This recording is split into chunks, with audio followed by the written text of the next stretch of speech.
Good morning, everybody. Happy Tuesday to you on this May 13th, 2025. I have all of the stories for your rush hour ride to work. We've got Vanderpump Rules in the news as Broadway's Andy Cohen has Ariana Madix on the show. Watch What Happens Live to discuss the new cast. She offers advice. Plus, Bachelor In Paradise. Oh, we got all the reality TV stories for you today. Bachelor In Paradise. There are new leaks to who the cast is for the new season as they have reached sand in Costa Rica. And several of those cast members have been guests on our show, so we'll discuss that. And then a bizarre theory about Taylor Swift and search engine optimization. You're going to love to hear this. It involves the Blake Lively, Justin Baldoni court case. We've also got Justin Baldoni responding to Blake Lively with a letter to the judge. You're going to want to see that. We got the copy of that letter for you. And then more topics revolving around the economy, that being tariffs, also the ICE arrest that went down with the Newark mayor. Well, now we're hearing what AOC has to say in response to that, and more on Con Air as Trump lashes out at an ABC reporter for questioning what will be, if they let it go through, the largest bribe in U.S. history. All right, lots to get into. Stick around, buckle up. We got it here for you. All this and more happening right now on The Rush. Well, it's very interesting as we talk a little bit about reality TV to start the episode. I know it's funny. We'll talk about immigration and due process and all these heavy things, and then we'll also be like, who wore it best on the beach? But either way, we've got Vanderpump Rules in its 11th season, right? And then we've got Bachelor in Paradise in, I have no idea, 7th, 8th, 9th season, whatever it is. But both shows are kind of on life support for different reasons. Vanderpump has a whole new cast, and they really want to try to revitalize the show. I think they have a great shot at doing that. By getting rid of the cast and putting in fresh young blood, they're going to have a lot of people ready to say and do dumb things. Either way, here's Andy Cohen from Watch What Happens Live interviewing Ariana Madix, one of course, the stars of the original Vanderpump Rules. And here is the advice she's giving on what the new cast should do during the season. Vanderpump Rules is shaking things up and dishing out an entirely new batch of servers next season. Our veteran Vanderpumper Ariana has agreed graciously to count down her top 5 pieces of advice to the newbies. What's number 5? Okay, number 5, drink on the job. Number 4. Number 4, remember, Lisa is your friend, not your boss. Number 3. Number 3, if you need to have a serious convo, do it in the back alley by the dumpster. Yes. Number 2. Number 2, if there is not a camera on you, don't worry, we can't hear your mic, so just keep talking. It's fine. I love Turn that off. Yeah. This is good advice. Number 1. Number 1, most importantly, take sketch comedy very seriously. Yeah. All right, and so maybe some of those pieces of advice didn't mean anything to you guys if you don't watch the show, which is totally fine. But a lot of that also applies to Bachelor in Paradise. Season 10, that's what it was. Season 10 of Bachelor in Paradise underway in Costa Rica. That's right, they've left their home that they had there in Mexico, and they've got a new spot. Listen, I think this is a great chance for the show to do well, as long as they get down to what makes the show good.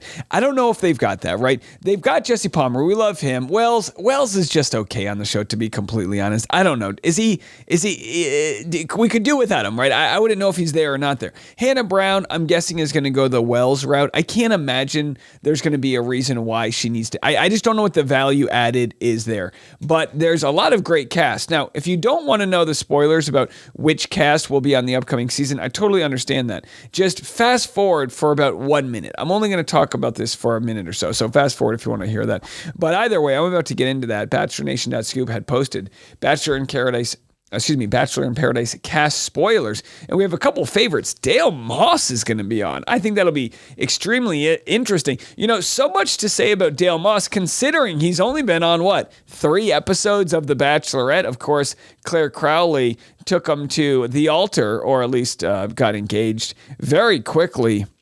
Their relationship petered out, and then he was dating, someone else, from some other reality show. But now he's single, so we'll have to see. Dale Moss, star of some Hallmark movie, I don't know. But that's good. That'll be good. That'll be good ratings. And then they've got Jonathan from Gen Season. That'll be good ratings.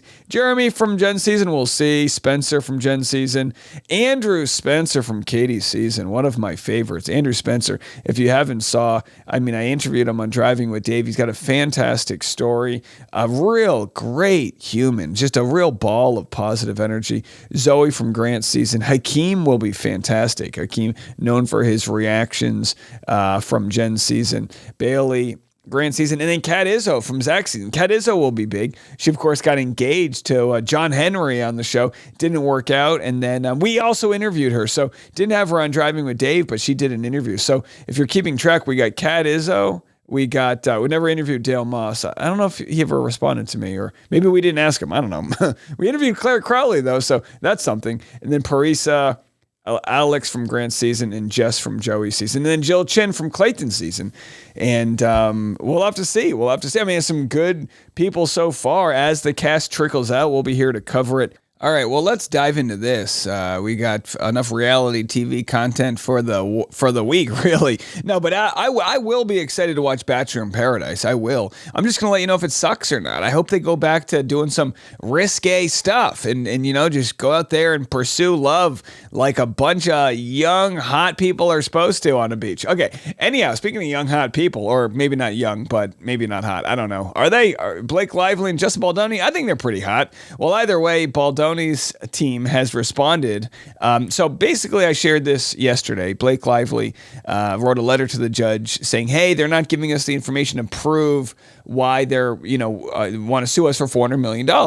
And their response is saying, oh, Blake Lively was just trying to get headlines. And again, a lot of this is, levied in the sort of world of public relations. So here's what Baldoni's side says. In contradictory statements, Lively simultaneously acknowledges that the Wayfair parties have confirmed that they will produce non-privileged documents concerning their damages, and incorrectly argues that the Wayfair parties have refused to produce specific financial records relevant to their damages. Given that there is no need for judicial intervention at this juncture, it appears that Lively's true purpose in filing the motion was not to compel discovery, but to fabricate a headline for the media, regardless of whether the motion wastes judicial resources or not. And for good measure, it is worth noting that Lively herself has not produced a single document or explained how she searched for and collected the documents that her counsel claims to have gathered from her but not produced to us. And then this letter also talks about the fact that Blake Lively wants their tax records. Says none of the cases cited by Lively warrant compelling the production of tax returns. And again, tax returns and the idea of how much they're worth should be irrelevant when it comes to which statements are needed by Justin Baldoni to prove that they lost $400 million. The only statements they need to prove are lost income. Were there jobs they were up for that they didn't get? I mean, proving lost income is very hard, right? Because, and especially in entertainment, so many jobs are of the batch variety. You get a movie, you make it, then you get the next movie, or you don't. You audition, you never know if you didn't get it for whatever reason. So it'll probably be hard for them to show those damages, but I'm sure they'll be able to find some paperwork that goes in that direction. All right, coming up next, I want to share my pal here, Ashley Brianna Eve. She has a very interesting theory involving Taylor Swift. Let's dive right into this. This is a theory that the article we shared yesterday where Taylor Swift says she was, feeling a certain way about being exploited may actually be her trying to use those terms to push out other negative articles about her, which, by the way, would be genius if that's what she was doing. But have a listen to this. There's now articles coming out that Taylor Swift feels exploited by Blake. And I thought that word is an interesting choice. So I Googled Taylor Swift exploited. And wouldn't you know it? It seems like Taylor might be pulling another Jets game to push down in SEO her private jet use. Because if you put in Taylor Swift exploited, there's actually a lot of concerned and pissed off fans. Taylor Swift fans feel exploited over 1989 Taylor's version vinyl variants. Taylor fans accuse her of being shameless for trying to exploit them with money grab tactics. Taylor Swift fans lose hundreds on scam tickets. I'm a Taylor Swift fan, but I'm starting to think she's exploiting us. Taylor, are you playing games with SEO? Are you killing two birds with one stone? Because it sure feels like you might. And you might argue, yeah, but Ashley, those are from 2023, 2024. When else has Taylor had a chance in the last year and a half to put that she's been exploited? I don't know. It just feels like a Jets game issue again, SEO manipulation. First of all, I think this is fantastic, and I'm not disagreeing, but also I don't know if I believe this. I feel like you could search Taylor Swift and then search anything and something will come up. Confirmation bias. I mean, she's the most popular person out there. So if I just went onto my thing and wrote Taylor Swift relieved, it'll just show me what's she relieved about. She's relieved she and Blake Lively, relieved Blake. I mean, if I search Taylor Swift, I don't know, exhausted, and exhausted Taylor Swift plans to take a year off. So again, if I search Taylor Swift, a podcast host, Dave Neal, I'm sure something will come up. There it is, my podcast. The point is that there's a lot of confirmation bias to what might actually, how much actual information exists out there. But she's got an interesting theory, by all means. It's an interesting theory that Taylor Swift, at least her PR people might say, you know what? If we're going to have to make a statement, we might as well use certain phrases that'll push back other, articles or whatnot. But then again, Taylor Swift may be so big and famous that, look, she's going to get hate for her jet fuel consumption. That's what you get when you're a pop star who flies around the world. At least Qatar didn't give her the jet. You know what I mean? I don't know. All right. Well, coming up next, and it's interesting because there is a lot going on in the Blake Lively world, but I like the way we're kind of covering the case right now because there isn't, any incredible amount of stuff going on. So we're just going to tick-tack cover it all as things go. But coming up next, we'll discuss more about the blame being placed by the current presidential administration to the previous one. Plus, we have all of the other stories going on involving the bribes and the tariffs and immigration issues, all that and more coming up right after a quick word from our sponsors. Today's podcast is sponsored by Ancient Nutrition. For over 1,000 years, explorers the world over searched for and told tales of a mythical fountain said to restore one's youth and cure anything. Newsflash, it was never found. But hey, we do have collagen. While it's not a miracle, it is proven to be pretty darn good at helping you look and feel younger and more healthy. What's the best collagen, you ask? Well, it's made by Ancient Nutrition, of course. This formula is powered by clinically studied ingredients that promote fat loss and healthy weight management, as well as building lean muscle. Collagen can also reduce joint discomfort and improve the look and growth of your skin, hair, and nails. You know me, I'm a hair guy. Turning 40, I'm fighting father time. One scoop in the morning with a smoothie, that's all it takes. Right now, Ancient Nutrition is offering 25% off your first order when you go to ancientnutrition.com/rush-hour. That's ancientnutrition.com/rush-hour for 25% off your first order. ancientnutrition.com/rush-hour. Well, does the lack of accountability annoy people like as much as it annoys me? Here's Trump's Department of Transportation Secretary, Sean Duffy. And by the way, they did him dirty here by crediting him as a Real World Boston star. But that's what it is. He's a star from Real World, and now he's the Department of Transportation Secretary. He tries to blame Pete Buttigieg for Newark airport meltdown. Again, we have to remember, the major issue happening right now with air traffic control is because of Doge, not because of Pete Buttigieg. There were issues with the Pete Buttigieg. I think they had some issues with Southwest and some other issues that happened during the previous administration. But you got to call a spade, right? Listen, we've all been reporting and seeing what's happening at Newark Airport. And I think it is clear that the blame belongs with the last administration. I mean, what are we supposed to do with that? This is like if I was a parent and you got a bunch of your kids saying, well, he started it. No, you just say, you know what, knock it off and fix it. So Sean Duffy, knock it off and fix the problem, okay? Now, here's an interesting story that has to deal with immigration. And speaking of Newark, here's multiple Newark stories. So here's for you, Jersey. Breaking news, incredible solidarity on display at the ICE Detention Center in New Jersey, where faith leaders are locking arms and blocking the entrance to the facility where Newark Mayor Ras Baraka was arrested on Friday. Now, I actually haven't covered this story because this broke out after I was already wrapped up for the day on Friday, but this is very interesting. You've got rabbis and priests and bishops and other faith leaders faith leaders all getting together from different faiths, denominations, and all over.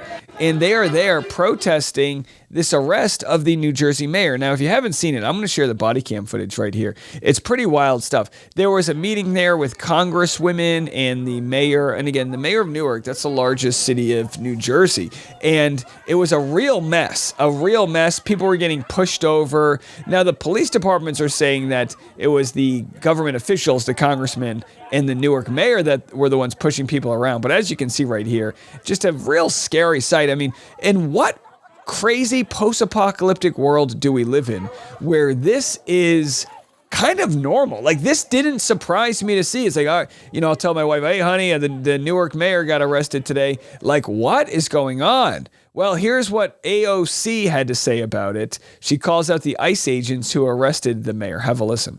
The ICE agents and the cowardly policy of covering their faces. And a lot of them are also covering their identification. These are public employees that are accountable to the public and accountable to Congress. And this idea that we are going to allow some kind of paramilitary force to bloom that is not in any way accountable to the Constitution of the United States, we got another thing coming. AOC, you gotta agree with me on this. She's got brass ovaries. She's not afraid of anybody. So many people in Congress are afraid to speak their truth for retribution. I mean, take these ICE agents she's talking about. They're all afraid to get exposed. They're doing their job. They know they're doing the wrong job. Why else would they mask their face up? They're doing what the police would do in Mexico when they arrest a drug cartel where they don't want to have their family get murdered. But they're doing it here because they know they're going to get called out for doing a scumbag job. It's a scumbag job working for ICE. ICE didn't exist till recently. It's a relatively new thing. It's essentially runs parallel to Homeland Security. We already had Homeland Security. Then ICE comes along, and they've really been sort of, Trump's, adding more power and more numbers to their sort of like a national militia aspect of what they do. And they're allowed to go in, masks on, not showing identification, and they're just allowed to disappear people. Sounds a bit crazy, right? All right. In other news, for those of us that are getting older, maybe you're worrying about your Medicaid. For months, Republicans said they wouldn't touch Medicaid. Overnight, the House GOP unveiled a sweeping plan to overhaul Medicaid. Let's have a listen to this. For months, Republicans said they wouldn't touch it. We're not going to cut Medicaid benefits. We're not going to cut beneficiaries. We have said that over and over. Are cuts to Medicaid, Medicare, and Social Security off the table?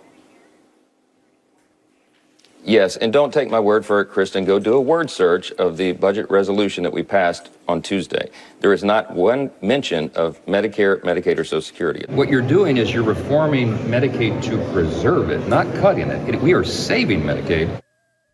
Overnight, the House GOP unveiled a sweeping plan to overhaul Medicaid, which provides health coverage to more than 70 million Americans. But this new proposal would kick millions of poor Americans off of Medicaid and cause millions more to pay higher fees to get care. The chair of the committee that drew up the plan describes it in a Wall Street Journal op-ed as common sense, writing, "Without Republican solutions, Washington risks a complete collapse of Medicaid." So let me get this straight. In order to not cut it, they need to save it, but they save it by cutting parts of it. So they're good at this. They're really good at this. They're good at. So we're going to keep it by getting rid of it so we don't lose it. What? What are they talking about? And by the way, I mean, we could talk for 20 hours a day and we couldn't cover all the crazy news stories, but so many people that are traveling back into the country, American citizens, are talking about getting detained. Here's Hassan Piker. He talks about getting detained after his flight in from France. And again, he is an American citizen born here, and he's, a pretty big critic of the government. But that's your First Amendment right. You're allowed to criticize the government. But apparently they're shaking people down. What the do you mean? Like, why is this denying me entry into the country of my birth? Like, this is my birthright. I'm an American citizen. You can't just stop me at the border and be like, what's your opinion on Donald Trump? You're not allowed to enter the nation. Like, that's bullshit. So then he talks about getting stopped for 5 hours and, the whole process and them asking him questions and trying to get information out of him. I've even been told when you leave the country, they're asking people questions and, having a podcast that's got plenty of dissent going on, which, is our God-given right here. I think it's very alarming. It's very alarming to see that they're kind of, trying to, it's because it's one thing. It's one thing for them to say, well, you're a exchange student from another country and you don't like our policy, so we're going to deport you. I think that's messed up. I think we should embrace people that have differencing of opinions. I think it would make our country stronger, right? But here is something very interesting. The U.S. is accepting white South African refugees while simultaneously deporting refugees here. Have a listen to this. The president has shown support for South African refugees that are coming to the United States next week. Can you talk about what these refugees are fleeing and why this is a priority for the administration? Well, the president has actually signed an executive order on that matter. My office can get it back to you, Michael. But this group in South Africa has faced racial persecution. In fact, the government there has vowed to take away their farmland that they own. And so the president has talked significantly about this. As for further details on refugee claims and asylum claims, I would defer you to the State Department. All right, so when you look into this story, South Africans incredulous. The resettlement effort comes after President Trump signed an executive order in February claiming minority Afrikaners were being unfairly treated in South Africa, offering them possible resettlement in the U.S. Trump also cut off aid to South Africa, which has been in his crosshairs since he returned to office, for its DEI policies in support of the Palestinians. Trump also says the South African government is taking land from Afrikaners, but there is no evidence of this. Speaking at the White House, Trump repeated the claim. It's a genocide that's taking place that you people don't want to write about. They happen to be white, but whether they're white or black makes no difference to me. But white farmers are being brutally killed and their land is being confiscated in South Africa. It's interesting, right?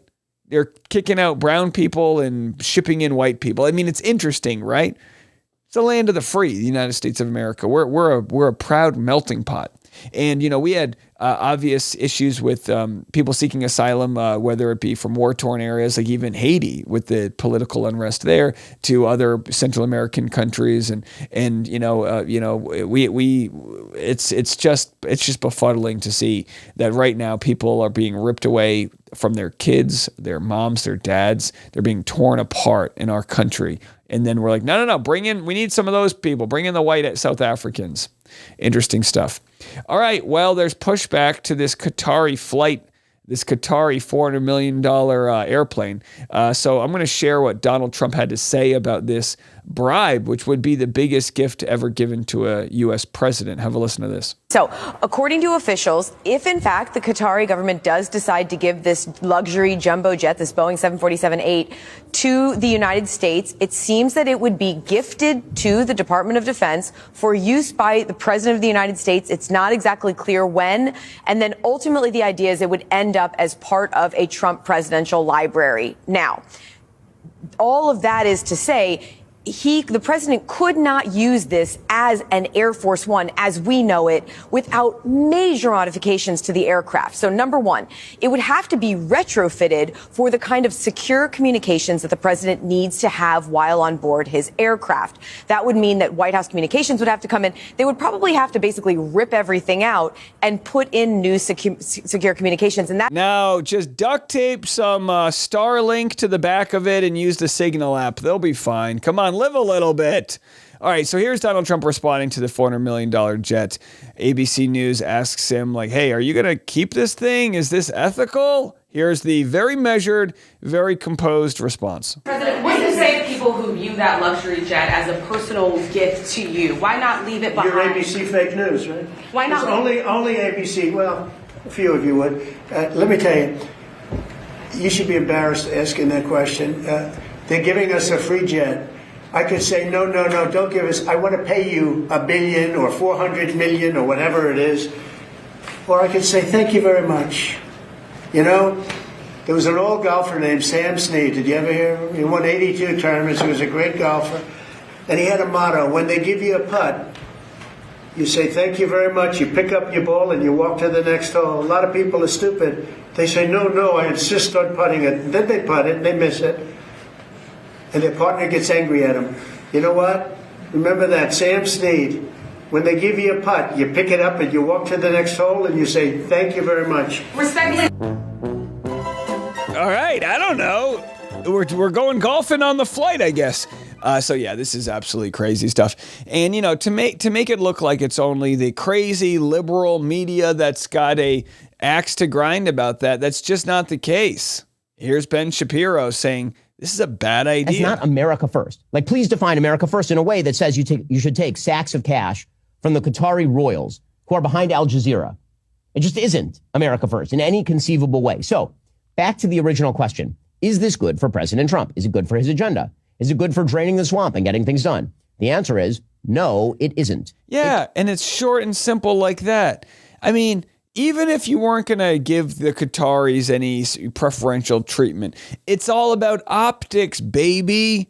That's why you can't accept gifts from anybody in foreign governments, because they were investigating Mayor Adams in New York City because he was accepting just upgraded flights. He wasn't even getting free flights. He was getting upgraded flights by Turkish Airlines or whoever it was. Now, of course, that went away because he became a pro-Donald Trump guy. So he, of course, Donald Trump, told his Department of Justice to not prosecute him and all of that. So again, but it just goes to see it's not as clear as, well, one side doesn't like him. No, any obvious person who's got good faith arguments knows that this is wrong.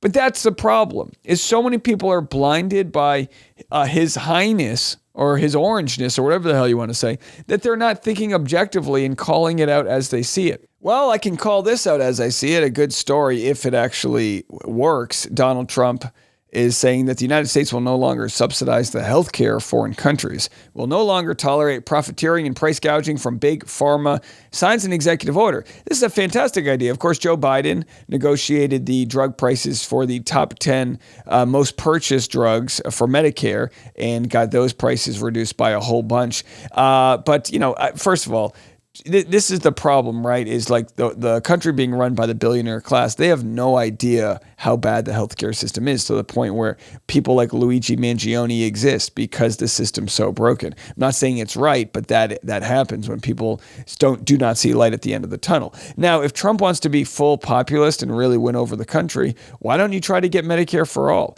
I don't care if Medicare for All happens with Trump in the White House or Bernie Sanders or whoever. When it comes down to it, what I want should be the same as what everyone else wants, which is a healthy and safe country. I want people to have, those pursuits of life, liberty, and happiness. I want people to feel like they can go to the doctor if they have a lump or are not feeling well or their intuition says that they're sick. I want people to feel like they can go get the help they deserve. And I feel like the, insurance companies are ripping off our country. I know that they are. They're ripping us off. We pay more for healthcare than any other first world country, and we get less for it. 60,000 people a year die because they choose not to go get checked out because they know how expensive it's going to be.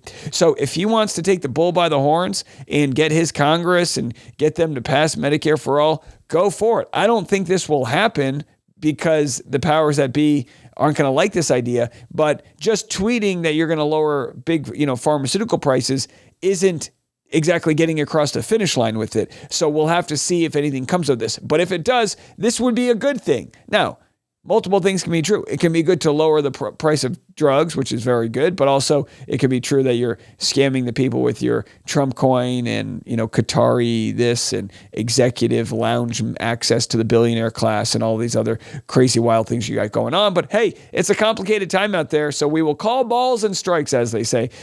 So that's it for us. I'll be back this afternoon. Stick around for that. Do me a favor. Follow me in my different social media platforms if you want to spread love. On Facebook, we're called the Dave Neal Community. You can follow me on Instagram, Rush Hour with Dave Neal, or D Neals and D Neals on TikTok. We'll see you there. Catch you back this afternoon. There's always more news to get to. Until then, I'm Dave Neal, and this is The Rush.